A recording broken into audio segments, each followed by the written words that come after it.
श्री शिवाय नमस्तुभ्यम। भक्तजनों, बंधुजनों, आप सभी का ब्राह्मण देव कन्या चैनल पे बहुत बहुत स्वागत है। सावन मास भगवान शिव भोलेनाथ महाकाल के प्रति समर्पित है। इस माह में शिव महापुराण की कथा सुनना साक्षात भोलेनाथ से आशीर्वाद प्राप्त करना है। भक्तजनों, बंधुजनों, अब हम शिव महापुराण के श्री रुद्र संहिता के दूसरे खंड का 19वां अध्याय की कथा सुनेंगे। तो बोलिए ओम नमः शिवाय, ओम नमः शिवाय, ओम नमः शिवाय। ब्रह्मा जी कहते हैं, नारद कन्या दान करके प्रजापति दक्ष ने भगवान शिव को अनेक उपहार प्रदान किए। उन्होंने सभी ब्राह्मण को भी दान दक्षिणा दी। तत्पश्चात भगवान विष्णु अपनी पत्नी माता लक्ष्मी जी सहित भगवान शिव के समक्ष हाथ जोड़कर खड़े हो गए। उनकी आराधना करने लगे। वे बोले, हे दया सागर महादेव जी, आप संपूर्ण जगत के पिता हैं और देवी सती सबकी माता हैं। भगवान, आप दोनों ही अपने भक्तों की रक्षा के लिए और दुष्टों का नाश करने के लिए अनेक अवतार धारण करते हैं। इस प्रकार उन्होंने शिव सती की बहुत स्तुति की। नारद, मैं उनके पास आकर विधि के अनुसार फेरे कराने लगा। ब्राह्मणों की आज्ञा और मेरे सहयोग से सती और भगवान शिव ने विधि पूर्वक अग्नि के फेरे लिए। उस समय वहां बहुत अद्भुत उत्सव किया जा रहा था। विभिन्न प्रकार के बाजे और शहनाइयां बज रही थीं। स्त्रियां मंगल गीत गा रही थीं और खुशी से सभी नृत्य कर रहे थे। तत्पश्चात भगवान श्री हरि विष्णु बोले, सदाशिव, आप संपूर्ण प्रकृति के रचयिता हैं। आपका स्वरूप ज्योतिर्मय है। ब्रह्मा जी, मैं और रुद्रदेव आपके ही रूप हैं। हम सभी सृष्टि की रचना, पालन और संहार करते हैं। हे प्रभु, हम सब आपका ही अंश हैं। प्रभु, आप आकाश के समान सर्वव्यापी और ज्योतिर्मय हैं। जिस प्रकार हाथ, कान, नाक, मुंह, सिर आदि शरीर के विभिन्न रूप हैं, उसी प्रकार हम सब भी आपके शरीर के ही अंग हैं। आप निर्गुण निराकार हैं। समस्त दिशाएं आपकी मंगल कथा कहती है। सभी देवी देवता और ऋषि मुनि आपके ही चरणों की वंदना करते हैं। आपकी महिमा का वर्णन करने में मैं असमर्थ हूँ। भगवान, यदि हम सब से कुछ गलती हो गई हो तो कृपया उसे क्षमा करें और प्रसन्न हो। ब्रह्मा जी बोले कि इस प्रकार श्री हरि ने भगवान शिव की बहुत स्तुति की। उनकी स्तुति सुनकर भगवान शिव बहुत प्रसन्न हुए।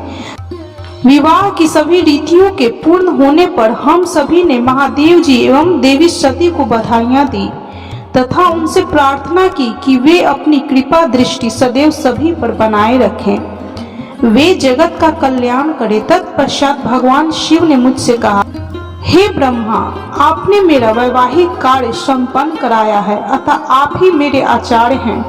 आचार्य को कार्य सिद्धि के लिए दक्षिणा अवश्य दी जाती है। इसलिए आप मुझे बताइए कि मैं दक्षिणा में आपको क्या दूं। महाभाग, आप जो भी मांगेंगे मैं उसे अवश्य ही दूंगा। नारद, भगवान शिव के इस प्रकार के वचन सुनकर मैं हाथ जोड़कर उनके सामने खड़ा हो गया। मैंने उन्हें प्रणाम करके कहा कि हे देवेश, यदि आप मुझे अपना आचार्य मानकर कोई वर देना चाहते हैं तो मैं आपसे यह वर मांगता हूँ कि आप सदा इसी रूप में इसी वेदी पर विराजमान रहकर अपने भक्तों को दर्शन दें। इस स्थान पर आपके दर्शन करने से सभी पापियों के पाप धुल जाएं। आपके यहाँ विराजमान होने से मुझे आपका साथ प्राप्त हो जाएगा। मैं इसी वेदी के पास आश्रम बनाकर यहाँ निवास करूँगा और तपस्या करूँगा। हे प्रभु, मेरी यही इच्छा है। चैत्र मास के शुक्ल पक्ष की त्रयोदशी को पूर्वी फाल्गुनी नक्षत्र में रविवार के दिन जो भी मनुष्य भक्ति भाव से आपका दर्शन करे, उसके सभी पाप नष्ट हो जाएं, रोगी मनुष्य के सभी रोग दूर हो जाएं। इस दिन आपका दर्शन कर मनुष्य जिस इच्छा को आपके सामने व्यक्त करे उसे आप तुरंत पूरा करें। हे प्रभु, आप इस दिन सभी को मनोवांछित वर प्रदान करें। भगवान, यही वरदान मैं आपसे मांगता हूँ। मेरी यह बात सुनकर भगवान शिव बहुत प्रसन्न हुए। वे बोले, हे ब्रह्मा, मैं आपकी इच्छा अवश्य ही पूरी करूंगा। तुम्हारे वर के अनुसार मैं देवी सती सहित इसी वेदी पर विराजमान रहूंगा। यह कहकर भगवान शिव देवी सती के साथ मूर्ति रूप में प्रकट होकर वेदी के मध्य भाग में विराजमान हो गए। इस प्रकार मेरी इच्छा को पूरा कर जगत के हित के लिए प्रभु शिव वेदी पर अंश रूप से विराजमान हुए। ब्रह्मा जी बोले कि हे महामुनि नारद, मुझे मेरा मनोवांछित वरदान देने के पश्चात भगवान शिव अपनी पत्नी देवी सती को साथ लेकर अपने निवास स्थान कैलाश पर्वत पर जाने के लिए तैयार हुए। तब अपनी बेटी सती व दामाद भगवान शिव को विदा करते समय प्रजापति दक्ष ने अपने दोनों हाथ जोड़कर और मस्तक झुकाकर महादेव जी की भक्ति पूर्वक स्तुति की। साथ ही श्री हरि सहित सभी देवी देवताओं और ऋषि मुनियों ने हर्ष से प्रभु का जय जयकार किया। भगवान शिव ने अपने ससुर प्रजापति दक्ष से आज्ञा लेकर अपनी पत्नी को अपनी सवारी नंदी पर बैठाया और स्वयं ही उसी पर बैठकर कैलाश पर्वत की ओर चले गए।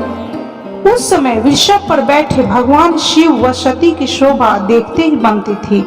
उनका रूप मनोहारी था। सब मंत्र मुग्ध होकर उन दोनों को जाते हुए देख रहे थे। प्रजापति दक्ष और उनकी पत्नी अपनी बेटी व दामाद अनोखे रूप पर मोहित हो उन्हें एकाटक से देख रहे थे। उनकी विदाई पर चारों ओर मंगल गीत गाए जा रहे थे। विभिन्न वाद्य यंत्र बज रहे थे। सभी बाराती शिव के कल्याण में उज्जवल यश का गान करते हुए उनके पीछे पीछे चलने लगे। भगवान शिव देवी सती के साथ अपने निवास कैलाश पर पहुंचे। सभी देवता सहित मैं और विष्णु जी भी कैलाश पर्वत पर पहुंचे। भगवान शिव ने उपस्थिति सभी देवी देवताओं और ऋषि मुनियों का हृदय से धन्यवाद किया। भगवान शिव ने सभी को सम्मान पूर्वक विदा किया। तब सभी देवी देवताओं ने उनकी स्तुति की और प्रसन्नता पूर्वक अपने अपने धाम को चले गए। तत्पश्चात भगवान शिव और देवी सती सुख पूर्वक अपने वैवाहिक जीवन का आनंद उठाने लगे। सूत जी कहते हैं कि हे मुनियों, मैंने तुम्हें भगवान शिव के शुभ विवाह की पुण्य कथा सुनाई है। भगवान शिव का विवाह कब और किससे हुआ, वे विवाह के लिए कैसे तैयार हुए, इस प्रकार मैंने सभी प्रसंगों का वर्णन तुमसे किया है। विवाह के समय यज्ञ अथवा किसी भी शुभ कार्य के आरंभ में भगवान शिव का पूजन करने के पश्चात इस कथा को जो सुनता है अथवा पढ़ता है उसका कार्य या वैवाहिक आयोजन बिना विघ्न और बाधाओं के पूरा होता है। इस कथा के श्रवण से सभी शुभ कार्य निर्विघ्न पूरे हो जाते हैं। इस अमृतमयी कथा को सुनकर जिस कन्या का विवाह होता है वह सुख, सौभाग्य, सुशीलता और सदाचार आदि सद्गुणों से युक्त हो जाती है। भगवान शिव की कृपा से पुत्रवती भी होती है। नारद जी ने पूछा, हे पितामह ब्रह्मा जी, शिव जी के विवाह के पश्चात सभी पधारे देवी देवताओं और ऋषि मुनियों सहित श्री हरि और आपको विदा करने के पश्चात क्या हुआ? हे प्रभु, इससे आगे की कथा का वर्णन भी आप मुझसे करें। यह सुनकर ब्रह्मा जी ने मुस्कुराते हुए कहा, हे महर्षि नारद, सभी उपस्थित देवताओं को विवाहोपरांत भगवान शिव और देवी सती ने प्रसन्नता पूर्वक विदा कर दिया। तत्पश्चात देवी सती ने सभी शिवगणों को भी कुछ समय के लिए कैलाश पर्वत से जाने की आज्ञा प्रदान की। सभी शिवगणों ने महादेव जी को प्रणाम कर उनकी स्तुति की। तत्पश्चात उन्होंने भगवान शंकर से वहां से जाने की आज्ञा मांगी। आज्ञा देते हुए महादेव जी ने कहा, जाएं, लेकिन मेरे स्मरण करने पर आप सभी तुरंत मेरे समक्ष उपस्थित हो जाएं। तब नंदी समेत सभी गण वहां भगवान शिव और देवी सती को अकेला छोड़कर कुछ समय के लिए कैलाश पर्वत से चले गए। अब कैलाश पर्वत पर भगवान शिव सती के साथ अकेले थे। देवी सती भगवान शिव को पति के रूप में प्राप्त कर बहुत खुश थी। बहुत कठिन तप के उपरांत ही उन्हें भगवान शिव का सानिध्य मिल पाया था। यह सोचकर वह बहुत रोमांचित थी। उधर देवी सती के अनुपम सौंदर्य को देखकर शिव जी भी मोहित हो चुके थे। वे भी देवी सती का साथ पाकर अपने आप को धन्य समझ रहे थे। एकांत पाकर शिव जी अपनी पत्नी सती के साथ कैलाश पर्वत के शिखर पर रमन करने लगे।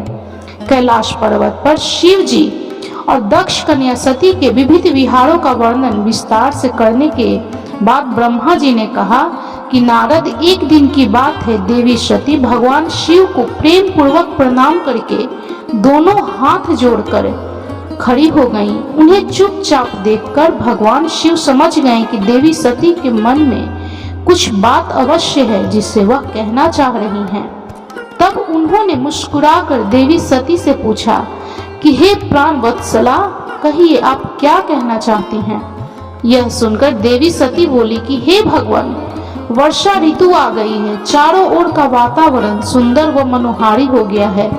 हे देवाधिदेव, मैं चाहती हूँ कि कुछ समय हम कैलाश पर्वत से दूर पृथ्वी या हिमालय पर्वत पर जाकर रहें। वर्षा काल के लिए हम किसी योग्य स्थान पर चले जाएं और कुछ समय वहीं निवास करें। देवी सती की यह प्रार्थना सुनकर भगवान शिव हंसने लगे। हंसते हुए ही उन्होंने अपनी पत्नी सती से कहा कि हे प्रिय, जहाँ पर मैं निवास करता हूँ वहाँ पर मेरी इच्छा के विरुद्ध कोई भी आ जा नहीं सकता है। मेघ भी मेरी आज्ञा के बिना कैलाश पर्वत की ओर कभी नहीं आएंगे। वर्षा काल में भी मेघ सिर्फ नीचे की ओर ही घूमकर चले जाएंगे। हे प्रिय, तुम्हारी इच्छा के विरुद्ध कोई भी तुम्हें परेशान नहीं कर सकता। फिर भी यदि आप चाहती हैं तो हम हिमालय पर्वत पर चलते हैं। तत्पश्चात भगवान शिव अपनी पत्नी सती के साथ हिमालय पर चले गए। कुछ समय वहां प्रसन्नता पूर्वक विहार करने के पश्चात वे पुनः अपने निवास पर लौट आए। ब्रह्मा जी बोले कि हे महर्षि नारद, भगवान शिव और सती के हिमालय से वापस आने के पश्चात वे पुनः पहले की तरह कैलाश पर्वत पर अपना निवास करने लगे। एक दिन देवी सती ने भगवान शिव को भक्ति भाव से नमस्कार किया और कहने लगी कि हे देवाधिदेव महादेव, कल्याण सागर, आप सभी की रक्षा करते हैं। हे भगवान, मुझ पर भी अपनी कृपा दृष्टि कीजिए। प्रभु, आप परम पुरुष और सबके स्वामी हैं। आप रजोगुण, तमोगुण और सत्व गुण से दूर हैं। आपको पति रूप में पाकर मेरा जन्म सफल हो गया है। हे करुणा निधान, आपने मुझे हर प्रकार का सुख दिया है तथा मेरी हर इच्छा को पूरा किया है, परंतु अब मेरा मन तत्वों की खोज करता है। मैं उस परम तत्व का ज्ञान प्राप्त करना चाहती हूँ जो सभी को सुख प्रदान करने वाला है, जिसे पाकर जीव संसार के दुखों और मोह माया से मुक्त हो जाता है और उसका उद्धार हो जाता है। प्रभु, मुझ पर कृपा कर आप मेरा ज्ञान वर्धन करें।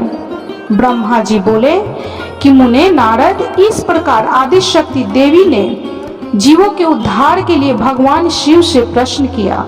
उस प्रश्न को सुनकर महान योगी, सबके स्वामी भगवान शिव प्रसन्नता पूर्वक बोले कि देवी, हे दक्ष नंदिनी, मैं तुम्हें उस अमृतमयी कथा को सुनाता हूँ जिसे सुनकर मनुष्य संसार के बंधनों से मुक्त हो जाता है।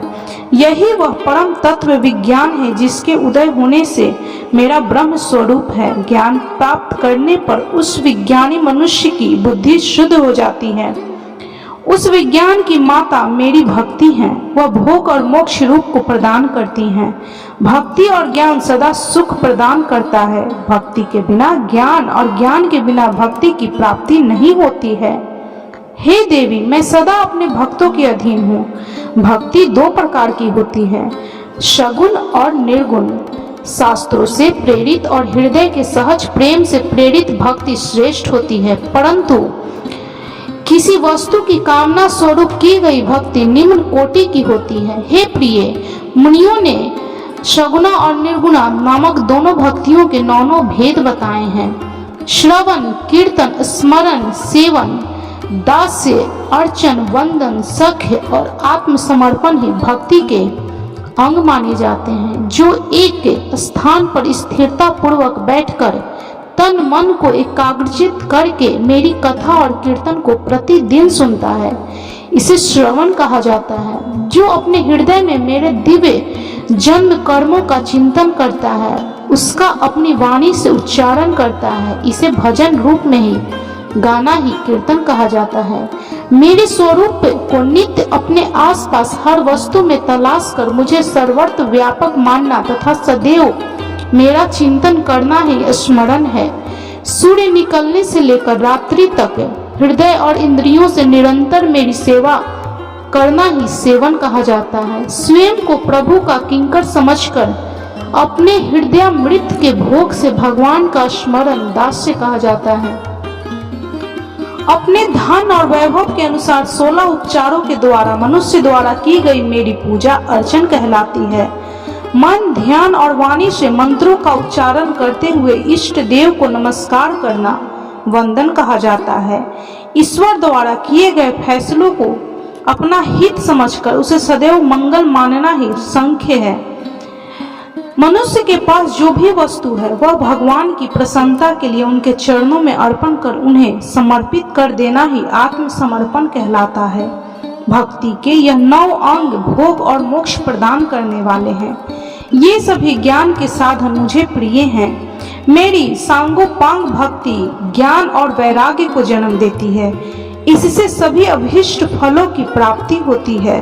मुझे मेरे भक्त बहुत प्यारे हैं। तीनों लोकों और चारों युगों में भक्ति के समान दूसरा कोई भी सुखदायक मार्ग नहीं है। कलयुग में जब ज्ञान और वैराग्य का ह्रास हो जाएगा तब भी भक्ति ही शुभ फल प्रदान करने वाली होगी। मैं सदा ही अपने भक्तों के वश में रहता हूँ। मैं अपने भक्तों की विपरीत परिस्थिति में सदैव सहायता करता हूँ और उसके सभी कष्टों को दूर करता हूँ। मैं अपने भक्तों का रक्षक हूँ। ब्रह्मा जी बोले, नारद देवी सती को भक्त और भक्ति का महत्व सुनकर बहुत प्रसन्नता हुई। उन्होंने शिव को प्रणाम किया और पुनः शास्त्रों के बारे में पूछा। वे यह जानना चाहती थी कि सभी जीवों का उद्धार करने वाला, उन्हें सुख प्रदान करने वाला, सभी साधनों का प्रतिपादक शास्त्र कौन सा है। वे ऐसे शास्त्र का महात्म्य सुनना चाहती थी।